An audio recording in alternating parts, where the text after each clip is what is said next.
नमस्कार, मेरा नाम उत्कर्ष वर्मा है और आज जिस टॉपिक पे हम चर्चा करेंगे वो है 90 के दशक का बिहार। क्योंकि अभी जो आप देख रहे हैं राजनीति का माहौल काफ़ी गर्म हो चुका है। एक तरफ हमारे तेजस्वी यादव हैं, एक तरफ हमारे नीतीश कुमार हैं। तो मैं अपने तरफ से अपना एक पॉलिटिकल व्यू रखना चाहता हूँ जिसमें मैं लालू यादव के बारे में भी कुछ चर्चा करना चाहता हूं, क्योंकि आप सभी ने वो दौर देखा है, 90 के दशक का वो दौर देखा है, 90 के दशक का वो बिहार देखा है। क्योंकि आपको भी पता है कि 90 के दशक का बिहार कैसा था। हर तरफ आपराधिक गतिविधियां थी।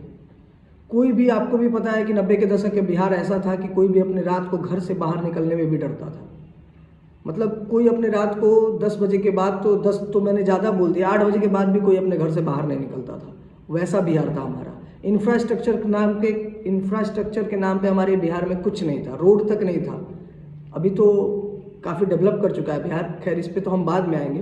पर अभी मैं सिर्फ अगर 90 के दशक के बिहार की बात करूँ तो बेरोजगारी तो खैर बहुत दूर का मुद्दा हो गया, क्योंकि उस समय जो सबसे बड़ा मुद्दा हुआ करता था वो सिर्फ और सिर्फ अपराध हुआ करता था। हर तरफ आपको अपराध ही अपराध दिखता था।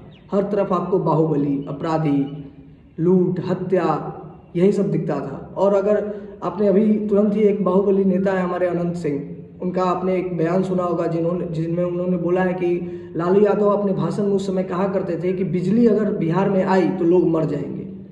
वो अपने भाषण में कहा करते थे अगर रोड बन गया तो लोग दुर्घटना में मारे जाएंगे। ऐसा था हमारा बिहार 90 के दशक में। रोजगार नाम का तो कोई चीज़ ही नहीं था।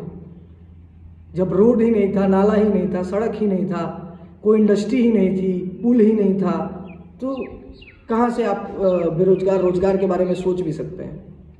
कोई बाहर की कंपनियां यहाँ काम करने नहीं आती थी। दिन दहाड़े इंजीनियर्स को उठा लिया जाता था। रोड अगर कोई बनाने आ गया तो उनके इंजीनियर से रंगदारी लिया जाता था। ऐसा था हमारा बिहार। अगर कोई नेता के नाम पे था तो उस समय सिर्फ हमारे पास बाहुबली ही हमारे पास ऑप्शंस होते थे वोट देने के लिए। ऐसा था हमारा बिहार। ये 90 के दशक का बिहार था।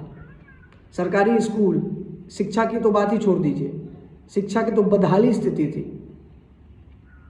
क्यों ऐसा बिहार है हमारा? क्यों ऐसा बिहार है हमारा कि आज तक इतने मजदूर को बाहर जाना पड़ता है? क्यों अपने अच्छे इलाज के लिए आपको बाहर जाना पड़ता था? आप सोच के देखिए कि बिहार ऐसा था कि कोई भी अच्छे एजुकेशन के लिए बाहर ही जाता था, अच्छी नौकरी के लिए बाहर ही जाता था, अच्छे इलाज के लिए बाहर ही जाता था। लोग डरते थे बिहार में रहने में, अपना फ्यूचर सिक्योर करने में। ऐसा था हमारा बिहार, 90 के दशक का बिहार। अगर मैं बात करूं कि लालू यादव की सिर्फ, हाँ, बट अभी जो उनके उत्तराधिकारी आए हैं तेजस्वी यादव, वो भाषण तो बहुत अच्छा देते हैं, बट अभी सारा कुछ धरातल पे वैसे मौजूद वो कर नहीं पाए हैं, उसको उतार नहीं पाए हैं। वो भाषण बहुत अच्छा देते हैं, इस बात से मैं इनकार नहीं कर रहा हूँ। भाषण बहुत अच्छा देते हैं तेजस्वी यादव, और हो सकता है कि अगर उनको मौका मिले तो वो काम भी करें।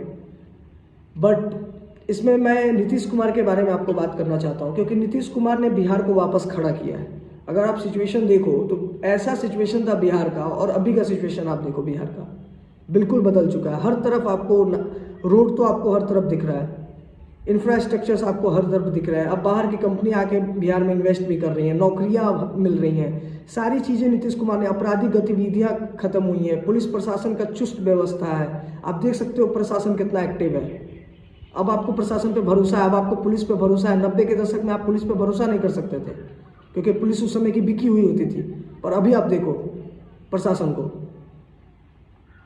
तो ऐसा अब बिहार हमारा हो चुका है। और ये सब किया है किसने? सिर्फ और सिर्फ नीतीश कुमार ने। और अब नीतीश कुमार सब सिंगल ऐसे नेता है जिन पे भ्रष्टाचार का एक भी आरोप नहीं लगा है। लालू यादव चारा घोटाला में कितने बार जेल जा चुके हैं। आप खुद सोचो कि कितने भ्रष्टाचार के आरोप लगे हैं, जमीन के बदले में नौकरियां देने का आरोप तक लगा हुआ है उनके ऊपर। ऐसे नेता हैं। तो कब तक? बिहार अब काफ़ी डेवलप कर चुका है भाई। वो बिहार अब नहीं रहा कि एक पार्टी के नाम पे आए, सर पे मुरेट्ठा बांधे और बोल दिए कि भैया बोल जलेगा तो ललटेन ही। अरे भैया, बिहार चेंज हो चुका है, और बिहार को जिसने चेंज किया है उसको सपोर्ट करने की ज़रूरत है।